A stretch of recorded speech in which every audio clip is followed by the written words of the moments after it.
एक पढ़ा लिखा सॉफ्टवेयर इंजीनियर शख्स अपनी बीवी को मारने के बाद, उसका कत्ल करने के बाद लाश के करीब फर्श पर बैठ जाता है और पूरी रात उसके पास बैठा रहता है और पूरी रात उससे वो बात करता रहता है कि तुम मुझसे क्यों झगड़ा करती हो, क्यों तुम मुझसे लड़ती हो, क्यों तुम मुझसे बहस करती हो, क्यों तुम मुझ पर शक करती हो, क्यों तुम्हें लगता है कि तुम्हारी नौकरी या बेरोजगारी के लिए मैं जिम्मेदार हूँ, क्यों तुम मेरे साथ खुशी से नहीं रह सकती थी। ये सारी बात पूरी रात करता रहा उस बीवी के साथ जिसे थोड़ी देर पहले उसने मारा था। आज की कहानी बेंगलुरु के एक ऐसे कपल की कहानी है जिनकी शादी सिर्फ 2 साल पहले हुई थी। दोनों अच्छे परिवार से।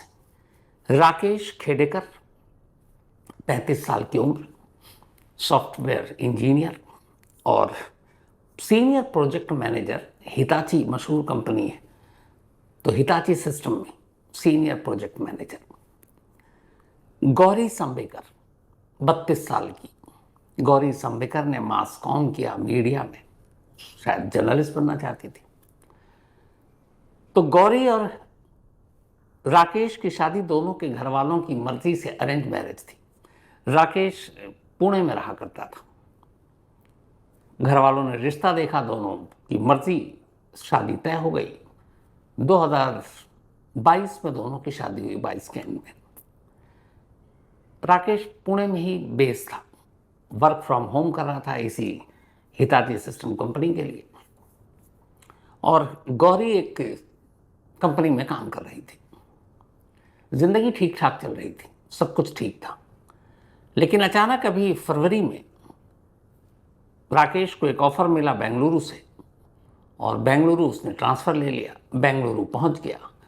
गौरी ने भी अब पति के साथ जाना था, नौकरी छोड़ दी। राकेश ने कहा चलो बेंगलुरु में दूसरी जॉब कर लेना तुम।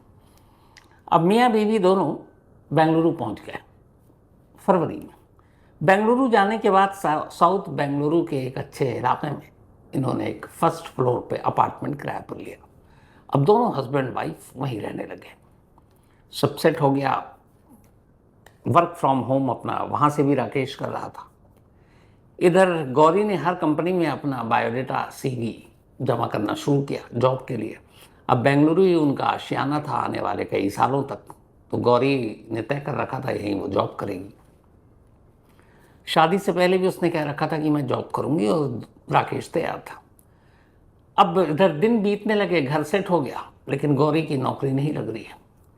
धीरे धीरे गौरी पर फ्रस्ट्रेशन हावी हो गया। अब वो राकेश को टोकती कि मेरी नौकरी नहीं लग रही है, अच्छा खासा मैं पुणे में काम कर रही थी, तुम पुणे से यहाँ चले आए, तुमने अपना करियर देखा, मेरा करियर देखा नहीं। इस बात पे मियाँ बीवी में नोकझोंक शुरू हो गई। राकेश कहता सब्र करो, मिल जाएगी, कोशिश करते हैं, अभी ज़्यादा वक्त हुआ नहीं। लेकिन धीरे धीरे गौरी को फ्रस्ट्रेशन ज़्यादा होने लगा। उसे लगा कि पता नहीं उसका करियर का क्या होगा। और इसी में मियाँ बीवी के बीच नोकझोंक चल रहा है। और अब बेंगलुरु का पहला जो महीना है लगभग, वो इसी तरह से गुजर गया। अब 28 मार्च, आज तारीख बल्कि 26 मार्च की बात है, 2 दिन पहले की, वेंसडे, बुधवार का दिन, 26 मार्च की तारीख, रात को गौरी ने खाना बनाया, राइस और कुछ एक सब्जी। राइस उसने कुकर में बनाया था। डाइनिंग टेबल पर अब रात को दोनों बैठते हैं। जैसे ही डाइनिंग टेबल पर दोनों बैठे, गौरी फिर से शुरू हो गई। उसने राकेश से कहा कि तुम्हारा तो वक्त बीत जाता है, तुम अपने जॉब में लगे रहते हो, काम पे लगे रहते हो, मैं यहाँ अनजान शहर, ना कोई रिश्तेदार, ना कोई दोस्त, नौकरी मिल नहीं रही है और इसके जिम्मेदार तुम। फिर से वही बात शुरू हो गई। जब बात शुरू हुई तो राकेश उसको समझाने लगा, लेकिन गौरी का गुस्सा बढ़ता जा रहा था। धीरे धीरे दोनों में अब तेज तेज झगड़ा शुरू हो गया। इसी बीच में गुस्से में गौरी ने एक थप्पड़ मार दिया राकेश को। थप्पड़ मारने के बाद वो उठी, बराबर में ही डाइनिंग टेबल के किचन था, किचन से उसने चाकू उठाया और वो चाकू तेजी से राकेश की तरफ फेंक दिया। राकेश चाकू से हल्का सा खरोच आया, लेकिन गौरी के इस तेवर को देख के अब राकेश को भी गुस्सा आ गया। उसने वही चाकू उठाया और सीधे गौरी पर अंधाधुंध हमला करने लगा। करीब 3 वार किए उसने गौरी पर और 3 वार जानलेवा थे। गौरी वहीं डाइनिंग टेबल के पास फर्श पर गिर गई। थोड़ी देर में उसकी सांसें रुक गई। गौरी मर चुकी थी। इधर गुस्सा शांत हुआ तो अब राकेश को एहसास हुआ कि उसने क्या कर दिया। उसे इस बात का पता था कि गौरी मर चुकी है और उसने खुद कत्ल किया और अब वो एक कातिल है। थोड़ी देर के बाद वो गौरी की लाश को एक तरफ करता है, फर्श के ब्लड को साफ करता है और फिर गौरी के पास बैठ जाता है। खाना अब भी कुकर में है, खाया नहीं है। न गौरी ने खाया था न अब राकेश। गौरी के पास बैठकर अब वो उससे बातें कर रहा, यानी उसकी लाश से। और वही बातें जो मैंने आपको शुरू में कहा कि तुमने ऐसा क्यों किया, तुम मेरे साथ क्यों झगड़ती हो, क्यों तुम्हें लगता है कि मैं तुम्हारी नौकरी के आड़े आ रहा हूँ, क्यों तुम्हें लगता है मैं तुम्हारा करियर नहीं चाहता हूँ कि अच्छा बने। नौकरी लग जाती लेकिन हर दिन हर वक्त तुम इसी बात के लिए मुझसे लड़ती हो। हम शुरू में कितने अच्छे थे, कोई लड़ाई नहीं होती थी, लेकिन देखो अब क्या हो गया। और यही सारी बातें पूरी रात करता हुआ वो लाश के पास बैठा रहा, गौरी के हाथ को अपने हाथ में लेकर। सुबह हो गई। सुबह भी वो बैठा हुआ है। फिर उसे ख्याल आया कि इस घर में एक लाश है और वो एक कातिल। 10 बजे के आसपास, अब सुबह हो गई, 27 मार्च की तारीख आ गई। वेडनेसडे के बाद अब थर्सडे हो चुके। वो उठता है, एक बैग खाली करता है, क्योंकि 1 महीने पहले ही ये लोग पुणे से बेंगलुरु शिफ्ट हुए थे तो इनके पास अच्छे खासे बैग थे। एक बड़ा बैग, ट्रॉली बैग खाली करता है। उस बैग के अंदर गौरी की लाश को पैक करता है। बैग बड़ा था, गौरी की लाश आराम से आ गई। उसके बाद उस बैग को घसीटता वो बाथरूम में ले जाता है। बाथरूम में बैग को रख देता है। फिर अपना एक छोटा सा बैग तैयार करता है। लगभग 12:30 बजे घर का ताला लगाकर वो बाहर निकलता है। नीचे उसकी होंडा सिटी कार खड़ी हुई थी। वो नीचे आता है, कार में बैठता है और पुणे से निकल पड़ता है। 5 घंटे तक वो ड्राइव करता रहता है और उसकी मंजिल थी पुणे, जहाँ से वो आया था। 5 घंटे की ड्राइव के बाद शाम के करीब 5:30 बजे थे, तब वो अपना मोबाइल उठाता है। मोबाइल उठाने के बाद बेंगलुरु के जिस अपार्टमेंट में रहता था उसके कारपेंटर को फ़ोन करता है, क्योंकि अभी हाल में आया था, कारपेंटर का बहुत सारा काम इसने कराया था। और जो लैंडलॉर्ड था जिसके घर पे ये किराए पे रह रहा था, वो उसी में ग्राउंड फ्लोर पर रहते थे। फर्स्ट फ्लोर पे ये रेंट पे रहता था, ग्राउंड फ्लोर पे लैंडलॉर्ड। कारपेंटर को फ़ोन करता और कारपेंटर से कहता है राकेश कि उसकी वाइफ गौरी ने खुदकुशी कर ली है और उसकी लाश इस वक्त बाथरूम में पड़ी है। तुम लैंडलॉर्ड को जाकर बता दो इसलिए भी ताकि वो गौरी के घर वालों को भी खबर कर दें, ताकि वो लोग आकर फिर उसका अंतिम संस्कार कर सकें। ये कहकर उसने फ़ोन काट दिया। जैसे ही ये बात सुनी कारपेंटर ने, वो बदहवास लैंडलॉर्ड की तरफ भागा। उसने कहा कि ऐसे ऐसे फ़ोन आया है राकेश का और कह रहा उसकी वाइफ ने खुदकुशी कर ली, जान दे दी और उसकी लाश बाथरूम में है। ये सुनते ही मकान मालिक भी बदहवास, एक जागरूक नागरिक होने के नाते उसने सबसे पहले बेंगलुरु पुलिस को कॉल किया। उसने बोला कि ऐसे ऐसे बात है, ऐसी एक किराए पे रखा था और वो अभी ये इन्फॉर्मेशन दे रहा है। फ़ौरन पुलिस पहुंच गई। लैंडलॉर्ड और पुलिस की मौजूदगी में अब दरवाजे को खोला गया। अंदर पुलिस दाखिल हुई। उन्हें लगा कि कहीं लाश टंगी भी मिलेगी, लेकिन लाश कहीं टंगी नहीं थी, पर बाथरूम में बैग था और बैग बाथरूम में, ये बड़ी अजीब बात थी। खैर, पुलिस की मौजूदगी में बैग को खोला गया। बैग के अंदर गौरी। अब इसका मतलब है कारपेंटर को राकेश ने सही बात बताई थी। पुलिस फ़ौरन अब मकान मालिक से उसकी डिटेल मांगती है कि उसका कार्ड, आधार कार्ड तो आपने लिया होगा। पता चला कि पुणे का एड्रेस है। फ़ौरन महाराष्ट्र पुलिस को बेंगलुरु पुलिस कांटेक्ट करती है और कहती है कि ऐसी ऐसी बात है। वो एड्रेस बताती है और बेंगलुरु की एक पुलिस की टीम अब पुणे के लिए निकलने की तैयारी कर रही थी। इधर इस बात के कई घंटे बीत गए। अब अचानक 27 की ही देर, मतलब रात तक ही, पुणे में एक पुलिस स्टेशन है, शिरवाल पुलिस स्टेशन। शिरवाल पुलिस स्टेशन के करीब एक होंडा सिटी कार आकर रुकती है। इस कार के रुकने से पहले एक काम और किया था। राकेश ने पहला फ़ोन कारपेंटर को किया और दूसरा फ़ोन उसने पुणे पुलिस को किया।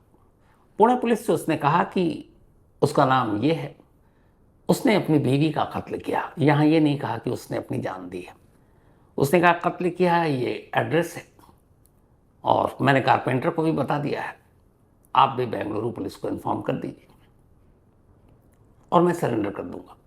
ये कहकर उसने फ़ोन काट दिया। अब इसके बाद राकेश की गाड़ी जाकर रुकती है शिरवाल पुलिस स्टेशन। उससे पहले राकेश ने एक जगह गाड़ी रोकी और फिनाइल की दवा शीशी खरीदी और वो पूरा पी गया। अब पुणे पुलिस स्टेशन, जो शिरवाल पुलिस स्टेशन है, वहाँ पे गाड़ी रोकने के बाद वो लड़खड़ाता हुआ उतरता है।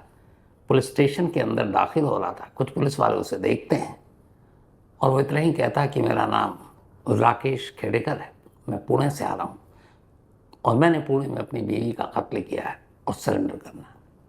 ये सुनते ही पुलिस भी बदहवास फ़ौरन उसे, और फिर वो बताता है कि इस वक्त मैंने फिनाइल पी रखी है, शायद मैं मर जाऊँगा कुछ देर में। पुलिस वाले फ़ौरन उसे अपनी गाड़ी में बिठाते हैं और फिर पास में एक सत्कार हॉस्पिटल है, वहाँ ले जाते हैं। वहाँ ले जाने के बाद डॉक्टर चेक करता है, अभी खतरे से अब बाहर है। खतरे से बाहर के बाद पुलिस जब उससे पूछताछ करती है तो राकेश यही कहानी बताता है जो मैंने आपको शुरू में कहा कि सिर्फ एक छोटी सी बात पर उसकी बीवी से झगड़ा हुआ, उसकी बीवी ने उसे थप्पड़ मारा, उसकी तरफ चाकू फेंका, उसे गुस्सा आ गया और वो कई दिनों से सुन कर ये बहुत इरिटेट हो रहा था कि मैं उसके करियर और नौकरी के बीच में आ रहा हूँ। और वो बार बार यही कह रही थी कि तुम बेंगलुरु छोड़ दो, वापस पुणे चलो, पुणे में मैं दोबारा अपनी कंपनी ज्वाइन कर लूँगी, वहाँ हम दोनों रहेंगे। मैं बेंगलुरु से जाना नहीं चाहता था क्योंकि यहाँ मेरे पास अपॉर्चुनिटी अच्छी थी। तो इस बात पे इतना झगड़ा हुआ कि कोई वजह, कोई मकसद नहीं था और जो कुछ हुआ अचानक हुआ। और फिर कत्ल करने के बाद इसीलिए मैंने इन्फॉर्म भी किया ताकि घर में लाश कम से कम ख़राब ना हो, सड़े नहीं, और उसके घर वालों को वक्त रहते इसकी खबर मिल जाए ताकि उसका अंतिम संस्कार वक्त पे किया जा सके। तो एक कातिल कत्ल भी करता है, कत्ल के बाद अपनी बीवी से लगातार लाश के पास बैठकर बातें भी करता है, शिकवा शिकायत भी करता है, फिर इन्फॉर्म भी करता है ताकि उसकी लाश ख़राब ना हो और घर वाले वक्त पर पहुंच जाएं और उसका अंतिम संस्कार कर दें। फिर खुद पुलिस को फ़ोन करता है और आखिर में जहर पीकर पुलिस के पास खुद ही चला जाता है और सरेंडर भी कर देता है। एक पढ़ा लिखा सॉफ्टवेयर इंजीनियर, एक ज़रा सा गुस्सा, कहते हैं ना गुस्से में इंसान क्या कुछ हो जाता है। पूरी ज़िंदगी बर्बाद दोनों की। शादी को सिर्फ 2 साल हुए। अब बताइए ऐसी कितनी आजकल लगातार, नहीं लगता है कि ऐसी खबरों की बाढ़ आ गई। तो मैंने दूसरा बताया जो मेरठ की खबर है, उसमें एक हस्बैंड को अपनी वाइफ के बारे में पता चला कि इसका अफेयर है। वाइफ डर गई कि पति को पता चल गया, पता नहीं क्या होगा। तो वाइफ ने उसे रास्ते से हटाने के लिए कॉफ़ी में जहर मिलाकर दे दिया। अनजान पति ने वो पी लिया। पीने के बाद बेहोशी के आलम में उसे अस्पताल ले जाया गया। पत्नी को लगा था वो मर चुका है, लेकिन उसे शोर भी मचाना था ताकि शक न हो। पर अस्पताल पहुंचकर पता चला कि वो बेहोश है, मरा नहीं है और फिलहाल उसका इलाज चल रहा है। तो बीते कई दिनों से ऐसी खबरें लगातार आ रही हैं, आपको सुना रहा हूँ, तो पता नहीं मीम्स जो क्या कुछ बन रहे हैं। आज मुझे वो एक भरत हैं अपने ब्लैक एंड वाइट की टीम में, वो बता रहे थे कि मेरठ इंसिडेंट के बाद ये जो मार्केट में ना ब्लू ड्रम, इसकी डिमांड कम हो गई है और बहुत सारे ब्लू ड्रम को कुछ और कलर करके बेचा जा रहा है। क्योंकि ब्लू ड्रम को लेके जो मीम्स बने, जो जोक्स बने और जो बातें हो रही हैं, यही साहिल और मुस्कान वाली, तो पता चला कि ब्लू ड्रम का कलर ही बदल दिया गया। क्योंकि मार्केट में ये आ रहा है कि भैया ब्लू ड्रम नहीं चाहिए, कोई और कलर का दे दो। तो ये तक हो रहा है और ऊपर से इस तरह के इंसिडेंट। कल मैंने जैसे बताया था कि हर साल एक एवरेज है निकला है, ये 2023 का है। 2023 में 220 हस्बैंड्स का मर्डर उनकी वाइफ ने किया था, यानी 220 पतियों को उनकी पत्नी ने मार डाला, जबकि 270 बीवियों को उनके पति ने मारा था। ये आंकड़ा है। अभी तक एनसीआर भी हस्बैंड वाइफ वाला अलग से आंकड़ा नहीं देती, पर अब मुझे लग रहा है कि शायद अगले साल से एक अलग कॉलम बनेगा और उसमें ये आंकड़ा आएगा। तो ये थी आज की कहानी।